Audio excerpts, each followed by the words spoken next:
حضرت جی کی زندگی کا ایک ایسا واقعہ جو آپ میں سے بہت سارے لوگوں کے لیے بالکل نیا ہوگا، پہلی دفعہ سن رہے ہوں گے، میرا گمان ہے۔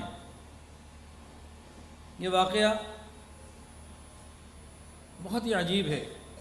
حضرت جی کی پوری زندگی محنت، ابھی جو گزشتہ جمعہ گزرا ہے اس میں حضرت جی نے بیان فرمایا مہد الفقیر جھنگ میں، اس سے ایک رات پہلے ملک سے باہر واپس تشریف لائے تھے، باہر سے واپس تشریف لائے جمعرات کو، جمعے کو بیان ہوا، جمعے کی شام کو مہد الفقیر گھر سے نکل گئے اور اسلام آباد چلے گئے۔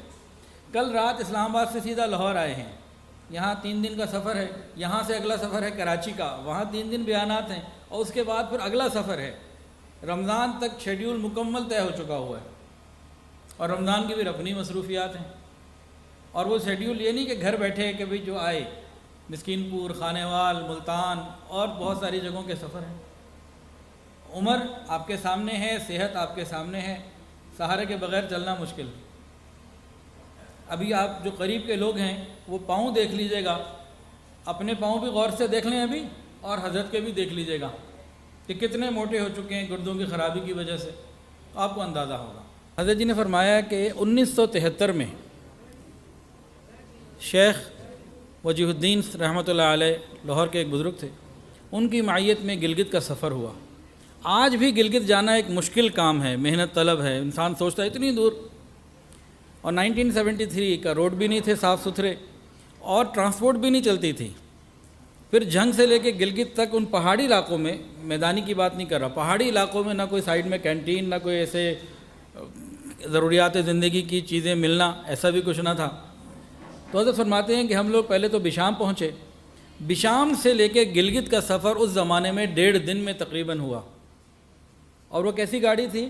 ٹرک، جس میں سامان لوڈ ہو کے جاتا تھا۔ تو سامان بھی ہے، اوپر کچھ بندے بھی بیٹھ گئے، اور جھٹکے اتنے کہ 1.5 دن تو بہت دور کی بات، 1-1.5 گھنٹے کے اندر ہی اندر سے پورے ہی جو ہے نا ہڈیاں ہل جاتی تھیں۔ یہ سفر کر کے بہرحال وہاں پہنچے۔ شیخ وجیہ الدین رحمۃ اللہ علیہ نے ایک مدرسہ بنانا تھا، تو وہاں گلگت سے آگے ایک جگہ استور، وہاں پہ پھر اس کے لیے کام ہوا، اور تفصیلات اور ہیں۔ تو حضرت فرماتے ہیں کہ وہاں انہوں نے لکڑی کی چھت ڈالنی تھی۔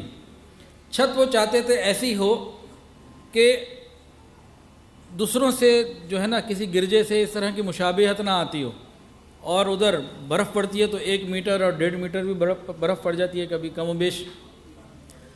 تو حضرت فرماتے ہیں کہ شیخ وجیہ الدین رحمۃ اللہ علیہ نے مجھے حکم دیا، فرمایا کہ جاؤ بھائی آپ جائیے اور شہتیر اور لکڑی لے کر آئیں۔ تو فرمایا کہ 100 فٹ کے درخت اس وقت ملے، تو 15 روپے کا ایک درخت اس زمانے میں اس مسجد کے لیے خریدا۔ پھر مسجد کی تعمیرات کے واقعات ہوئے۔ اس کے بعد جب سارے کاموں سے فارغ ہو کے واپسی کا سفر شروع کیا نا، تو واپسی کا سفر پہلے سے زیادہ عجیب ہو گیا۔ ٹرانسپورٹ تو کوئی نہیں، جو لوکل ٹرانسپورٹ چلتی ہے، کوئی جیسے آج ڈیوو چلتی ہے، اسی طرح ٹرک پہ جانا تھا۔ تو کہتے ہیں چند لوگ ٹرک پہ سوار ہو گئے کہ اب واپس شہر پہنچنا ہے۔ تو راستے میں ایک پل آتا تھا، وہ پل ٹوٹ گیا۔ اس پل تک پہنچنے، جب اس پل پہ پہنچے ہیں تو پتہ لگا وہ پل ٹوٹ چکا ہے، پہلے سے ٹوٹا ہوا تھا۔ ان حضرات نے 36 گھنٹے وہاں اس پل پہ، اس پل کی مرمت کا انتظار کیا۔ فوج آتی تھی، اس نے وہ اس طرح کے جب حادثے ہو جاتے تھے تو پل بنانے ہوتے تھے، تو جیسے حالات جنگ میں، ایمرجنسی کے حالات میں بنائے جاتے ہیں، تو لوہے کا پل بننے میں تقریباً 36 گھنٹے لگے۔ 36 گھنٹے اسی ٹرک پہ یا ارد گرد انتظار کیا، نہ کھانے کو کچھ نہ پینے کو کچھ۔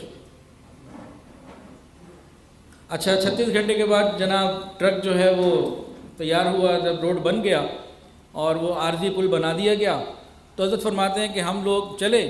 اب ٹرک ڈرائیور نے پل تو کراس کر لیا، تھوڑا سا آگے چل کے کہتا ہے اب مجھے نیند اتنی آ رہی ہے، تھکن اتنی ہو گئی ہے، اب میں جب تک چند گھنٹے سو نہ جاؤں میں نہیں چلا سکتا۔ اس نے تو ٹرک سائڈ پہ لگایا اور کہیں بھی لیٹ گیا۔ حضرت فرماتے ہیں کہ شیخ وجیہ الدین رحمۃ اللہ علیہ نے فرمایا کہ بھئی کوئی آرام کی جگہ دیکھی جائے۔ تو جب جگہ تلاش کی تو ایک کہف نظر آیا، ایک بڑی غار۔ تو وہاں یہ حضرات آرام کے لیے تشریف لے گئے کہ چلو چند گھنٹے ہم بھی لیٹ جائیں۔ فرماتے ہیں کہ بھوک اتنی تھی کہ اب نیند بھی نہ آئے، بے آرامی بھی تھی، نیند بھی تھی، بھوک بھی تھی، لیٹ گئے لیکن بھوک کی شدت کی وجہ سے نیند نہ آئے۔ اس کے بعد فرماتے ہیں کہ شیخ وجی الدین صاحب نے فرمایا کہ بھئی کوئی ذرا جاؤ نا کچھ تلاش کر کے کچھ کھانا وغیرہ لے کر آئیں۔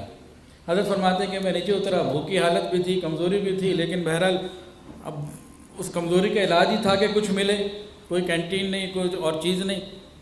فرماتے ہیں کہ میں چلتا رہا، تھوڑی دیر بعد ایک پہاڑی کے اوپر مجھے ایک مکان نظر آیا چھوٹا سا۔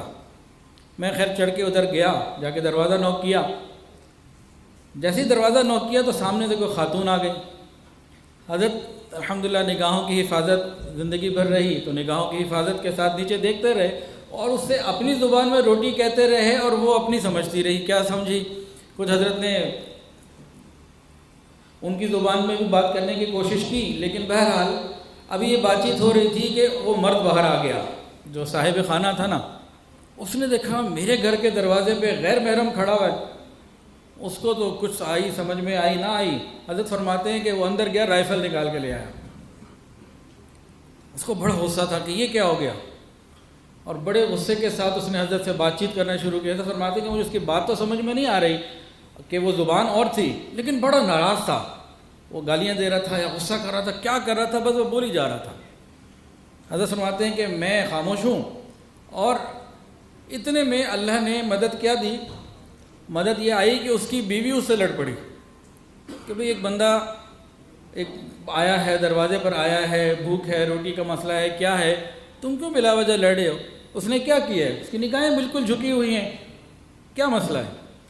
تو فرماتے ہیں کہ وہ عورت اس سے لڑی اپنے خاوند سے، خاوند کے ہاتھ میں رائفل۔ ویسے یہاں ایک لطیفہ سن لیں، عورت اگر غصے میں ہونا تو مرد کے ہاتھ میں بندوق بھی ہو تو بیچارہ کچھ نہیں کر سکتا۔